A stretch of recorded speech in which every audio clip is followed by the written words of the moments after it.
We're here today to talk about the Prospectus Directive. Now, the amending directive to the Prospectus Directive came into force some time ago. What's the position with the amending directive? The text of the amending directive was finalised in late 2010 and member states now have until the 1st of July this year to implement international law. So what are the current issues that people are facing in the market? Well, as part of the ongoing Prospectus Directive review process, ESMA was asked by the Commission to look at certain other aspects relating to prospectuses. And what are the key things that debt issuers are looking at? Well, in October, ESMA finalised its first part of the advice to the Commission, which looked at issues relating to final terms and to summaries. Well, as many people know, final terms has obviously been one of those Yes. points that people have been looking at for some time since the Prospectus Directive came into force. Have we got any clarity now on what can be included in final terms? Well, ESMA has strongly taken the view that going forward a much more restrictive process is going to be needed towards final terms. In particular, payout structures and risk factors cannot be included in final terms going forward if ESMA's recommendations are taken on board. So if I've got an index or I've got an equity or some kind of formulae, then that would now have to go in a base prospectus. Yes, that's right. ESMA is strongly of the view that this information needs to be included in a base prospectus so it can be vetted by the competent authority and even tested to make sure that the numbers do actually work. It's just their view that this is information that's so key, it needs to be checked before it can be given to investors. You mentioned also summaries. What's the position with them? Well, again, ESMA has taken a much more restrictive approach to summaries. ESMA's proposal is that summaries should follow a uniform format, which follows a modular approach as with the prospectus regulation. The good news on summaries is the 2,500 word limit may be abolished if ESMA's advice is taken on board.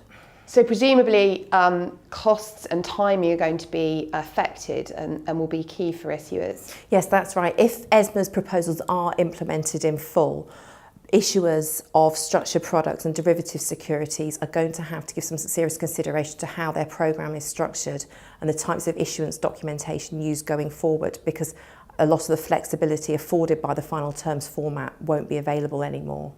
Are there any other points that ESMA covers? Well, at the moment, we are waiting for advice from ESMA on other issues which they have given their preliminary thoughts on, in particular the use of prospectuses in the retail cascade. Now, the retail cascade is where you're issuing securities through different distributors to the ultimate retail investors. So how is that going to change? Well, it's ESMA's proposal that where a distributor now wishes to use a prospectus to market those securities to investors, that particular distributor will have to be named expressly in the prospectus as having the issuer's permission to use that prospectus. And what if that distributor isn't known at the start of the public offer period? If that's the case, the prospectus will have to be supplemented throughout the offer period to add these distributors to the process as they come on board.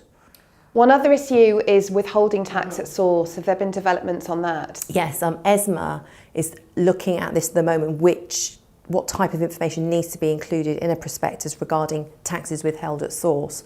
Rather strangely, ESMA's taken the view that a prospectus should disclose the net amount which an investor would receive through its holding of a particular security. And what is the timeline here? Do we know when these proposals will be effected? No, we're currently awaiting a draft amending regulation which would amend the existing prospectus regulation, but that's only in respect to the first tranche of ESMA proposals. So what do issuers need to do now? I think at the moment, because nothing is clear and we are still awaiting for the final text and lobbying is ongoing in Brussels, issuers need to start giving some thought to how they would perhaps restructure their programmes if ESMA proposals are taken on board in their current form. And are there any grandfathering provisions that we're aware of? Again, nothing is clear. We have heard some indications from certain competent authorities that there may be some grandfathering. However, nothing has been finalised. Thank you very much. You're welcome.